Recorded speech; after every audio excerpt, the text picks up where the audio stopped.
po, okay na siya. Kung i-rate ko siya from 1 to 10, masabi ko na 8. Medyo okay na siya mag-Tagalog. Pinto, 18, 17, じゃなくてシャンプー、13. Walang 10. Labing 10. 20. Seryoso na sanang nag-aaral mag-Tagalog ang mga OFK hanggang sa ma-distract sila kay Pamu.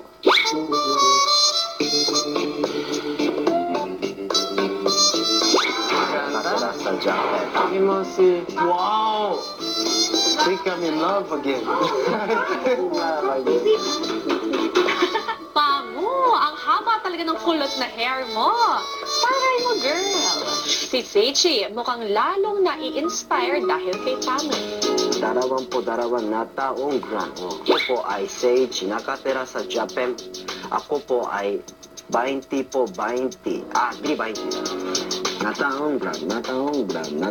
Si Seichi, ayaw niyang magpa-istorbo pa po kasi mas gusto niya daw mag-aral na mag-isa lang siya. Ako po si Seichi nakatira sa Japan. Ako po si Seichi nakatira sa Japan. Ako ay po 20. Ako ay po 22. Ako